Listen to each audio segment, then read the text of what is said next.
3 లక్షల కోట్ల రూపాయలు విదేశీ పెట్టుబడులను తీసుకొచ్చి పారిశ్రామికంగా అభివృద్ధి చేయాలనే ప్రయత్నం చేస్తున్నాం. వీటన్నిటి కూడా మీ అండ ఉండాలి, మీ ఆశీర్వాదం ఉండాలి. ఇవాళ ఒక పక్కన మహిళల్ని, రెండో పక్కన రైతులను, మూడో పక్కన నిరుద్యోగ యువకులను, విద్యార్థులను ఆదుకోవాలంటే ఈ ప్రభుత్వానికి మీరు నిండు మనసుతోని ఆశీర్వాదం అందించాలి. అప్పుడే ఈ కార్యక్రమాలను ముందుకు తీసుకువెళ్ళగలుగుతాం. మీ అందరు అండగా నిలబడండి. ఈ ప్రాంతాన్ని అభివృద్ధి చేసే బాధ్యత నేను తీసుకుంటాను. నేను మళ్ళొక్కసారి చెప్తున్న, ఎన్నికలు వచ్చినప్పుడే రాజకీయాలు, ఎన్నికల తర్వాత అభివృద్ధి చేయడమే నా లక్ష్యం. కేంద్ర ప్రభుత్వ సహకారం తీసుకుంటాం. నరేంద్ర మోడీ గారు ఒక్కసారి కాదు 50 సార్లైనా కలుస్తాం. మనకు రావాల్సిన నిధులు తెచ్చుకుంటాం, తీసుకోవాల్సిన అనుమతులు తీసుకొస్తాం. ఎందుకంటే కేంద్ర రాష్ట్ర ప్రభుత్వాలు సహకరించుకున్నప్పుడే, కలిసిమెలిసి పనిచేసినప్పుడే రాష్ట్రం అభివృద్ధి జరుగుతుంది తప్ప చెరువు మీద అలిగి కడుక్కోకుండా ఉంటే మనకే వాసన వస్తుందన్న సంగతి మీకు అందరికీ తెలుసు. పోయిన ఆయన చెరువు మీద అలిగి ఫామ్ హౌస్లో వండుకుంటే ఏమైందా? ఇవాళ ఇంటికి పోయే పరిస్థితి వచ్చింది. అందుకే అట్లాంటి తప్పులు నేను చెయ్యదలుచుకోలేదు. ఎవరు ఏమనుకున్నా ఎన్నికలు వచ్చినప్పుడు ఎవరితోనైనా కొట్లాడతా. సోనియా గాంధీ, రాహుల్ గాంధీ, మల్లికార్జున ఖర్గే నాయకత్వంలో వార్డు మెంబర్ నుంచి పార్లమెంటు మెంబర్ వరకు మన వాళ్ళని గెలిపించుకోవడానికి నా సాయశక్తుల కష్టపడతా. నా రక్తాన్ని చెమటగా మార్చి మీకోసం పనిచేస్తా. రోజులో 24 గంటలు కార్యకర్తలు కాపాడుకొని ప్రజా ప్రతినిధులుగా గెలిపించుకునే బాధ్యత నాది. అదే సందర్భంలో నమ్మకంతో, విశ్వాసంతో ఓట్లేసిన ప్రజలకు సంక్షేమ పథకాలు అమలు చేయాలి, అభివృద్ధి కార్యక్రమాలు చేపట్టాలి, పారదర్శకమైన పరిపాలన అందించాలి. ఇవాళ సంక్షేమ పథకాలు అమలు చేయాలంటే రాష్ట్రానికి ఆదాయం రావాలి. రాష్ట్రానికి ఆదాయం పెరగాలంటే ఐటీ, ఫార్మా ఇండస్ట్రీతో పాటు ఇవాళ ఇండస్ట్రియల్ పార్కులు రావాలి.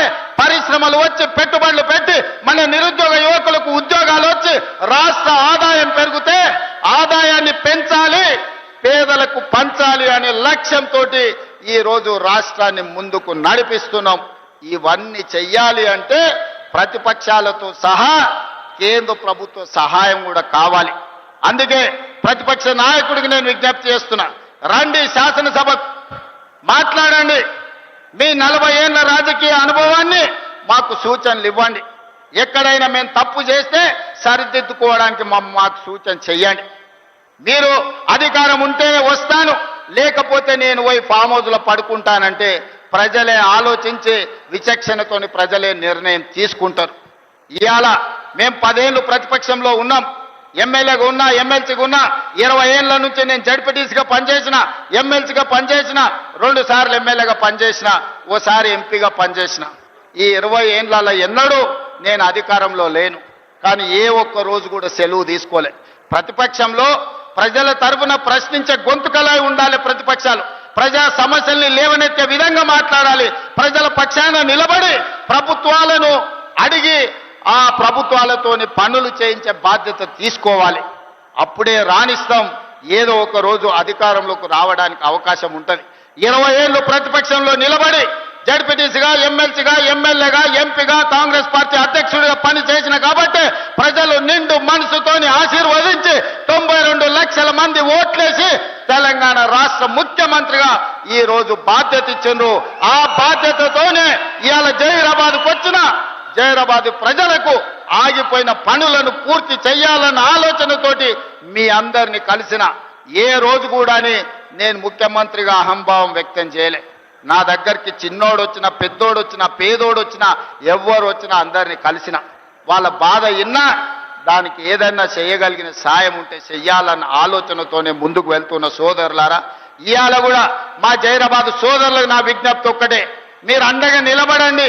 అద్భుతాలు చేసి తెలంగాణ అభివృద్ధి పదం వైపు నడిపించి దేశంలోనే నెంబర్ 1 రాష్ట్రంగా $1 ట్రిలియన్ ఎకానమీ కింద మార్చి ప్రపంచంలోనే ఒక్క గొప్ప రాష్ట్రంగా హైదరాబాదు నగరాన్ని టోక్యో, న్యూయార్క్ లాంటి నగరాలతో పోటీ పడే విధంగా అభివృద్ధి చేసే బాధ్యత నేను తీసుకుంటా.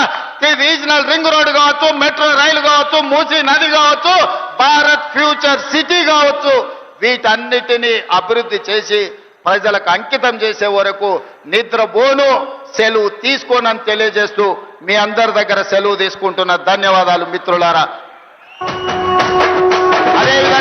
ఒక్క నిమిషం.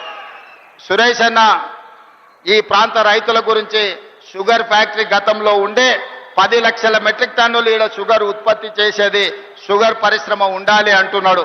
రైతులందరూ కలిసి కోఆపరేటివ్ సొసైటీ ఏర్పాటు చేసుకొని కోఆపరేటివ్ సొసైటీ ఆధ్వర్యంలో మీరు షుగర్ ఫ్యాక్టరీని నడిపించుకుంటామంటే నిమ్స్లోనే మీకు 100 ఎకరాల స్థలాన్ని కేటాయించే బాధ్యత నాది. కేంద్ర ప్రభుత్వం నుంచి నిధులను తెలంగాణ రాష్ట్ర ప్రభుత్వం కూడా అవసరమైన నిధులను ఇచ్చే బాధ్యత నాది.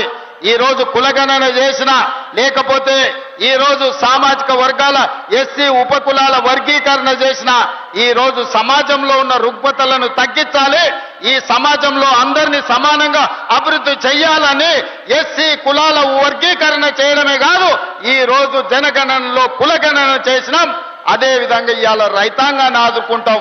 తప్పకుండా కోఆపరేటివ్ సొసైటీలో మీరు షుగర్ ఫ్యాక్టరీ పెట్టుకుంటా అంటే మీకు నిధులు మంజూరు చేసే బాధ్యత నేను తీసుకుంటానని తెలియజేస్తూ మీ అందరి దగ్గర సెలవు తీసుకుంటున్న ధన్యవాదాలు మిత్రులారా.